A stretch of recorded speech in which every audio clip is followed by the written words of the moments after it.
So we are moving on. We're on day 3 of the text Judges. So I'm going to tell you, you should be used to this by now.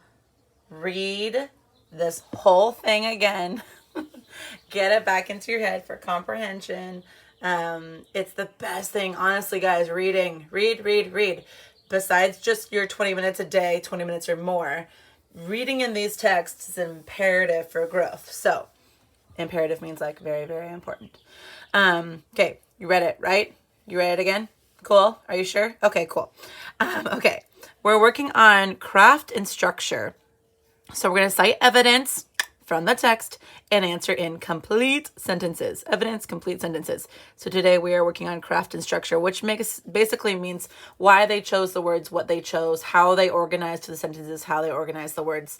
Because when writers write, they choose very purposefully certain words, certain phrasing to make sure that we are understanding what they want us to. So number 1 says, how does the author help the reader understand the word just as used in the last sentence of the second paragraph? So here's my second paragraph. Here's the last sentence. So the word we're looking for is just. Okay. Okay, let me read it in the sentence. They need to be honest and just. Okay, so how do you understand what just means? You could read the whole thing. So it helps you to know that this is the heading about civil and fair. So I see the words that jump out to me, vocabulary words: civil, fair, honest, and just are all things they talk about here. It requires a lot of education. There are thousands of laws. It can take a law student 10 years to finish college before anyone becomes a judge. He or she is a lawyer. Not everyone can be a judge. They have to be chosen by their fairness. They need to be honest and just. So honest and just, right here, they need to be honest, just, seems to be really expanding on this idea. They are chosen by their fairness. They need to be honest and just. So to me, the words honest and just refer back to the word fairness. So they're helping you understand that they're fair. And in order to be fair, you need to be both honest and just. Honest, we know, means like telling the truth, saying what actually happened, what you really think, right? It's the opposite of lying. So just must also be associated with fairness. So I'll help you start this. How does the author help the reader understand the word just? The author helps me understand the word, putting just by, and then how do you know what just is? Okay, what other words do they use? And you can use the heading too to help you understand what this word is. If you didn't know what it meant, what other words can you look at to help you know why that's important? Okay, so you finish it. Number 2, what is the meaning of the word uphold? Okay, so if we're looking for the word uphold, let's see. I found this before I started recording and now I forgot where I found it. You guys should be looking for it too. They uphold laws. Here we go. Yeah. Okay. You're welcome for helping you guys. Okay. So what is the meaning of the word uphold? They uphold laws and protect people and property. Okay.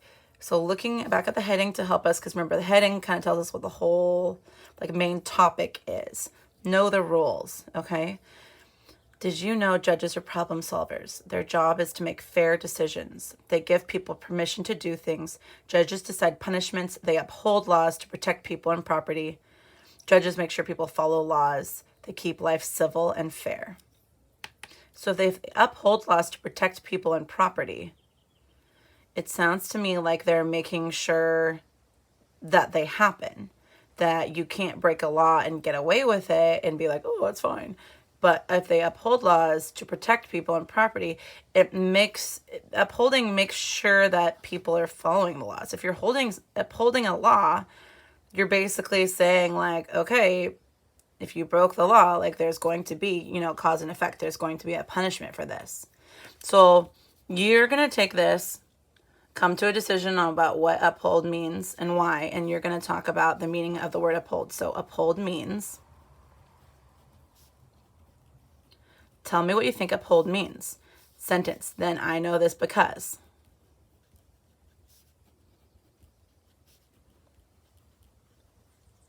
And give me evidence. Remember, we have to find evidence from the text. So if you want to phrase it differently, that's fine. It's up to you, but I do need to know what uphold means, and I want you to tell me why you know what uphold means. All right, going on to number 3. Find the word entertainment in the last paragraph. How does the author help the reader understand the meaning of this word? Okay, so here, whoop, pen's flying. We are talking about the word entertainment. Okay. So let's read the heading, reread the sentence, and then the paragraph.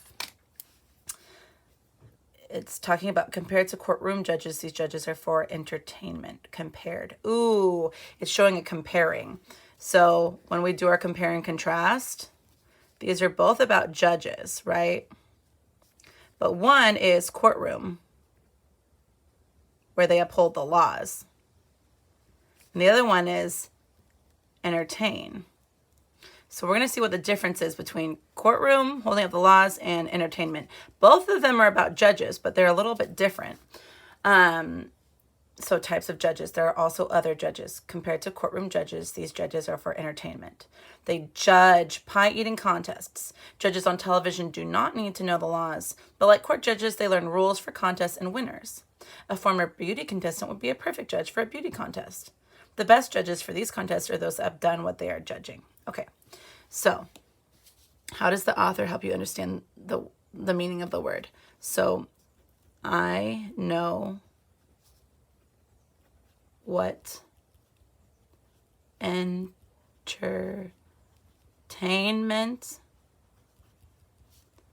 means because now you may actually already know what the word entertainment means because we talk about the author's right to entertain. We've talked about that quite a lot, but I want evidence from the text.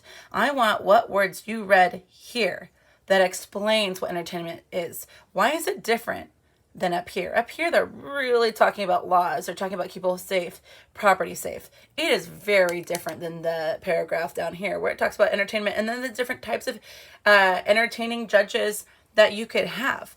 So tell me why from this paragraph you know what entertainment means. Then the last one, number 4, why does the author use the text feature of italics or slanted font for the word judge in the 3rd paragraph? So here we're looking at this word. They judge pie-eating contests. Okay. When you look at this word, they judge pie-eating contests. I'm going to give you a hint. This is actually about a part of grammar. We've been talking about judges like people, right? Nouns. Nouns are people, place, things, ideas. Okay, so judges are people. Here, I'm going to say this word judge is not a person. I think they used the italics, right, to draw your eye to be like, wait a minute. Judge can actually be used a few different ways. It doesn't have to just be a person. It could be a different part of speech too. They judge pie-eating contests. That sounds like an action word to me. So I'm going to encourage you here to think about what this word actually is, because it's not a noun, and why that's important in the sentence.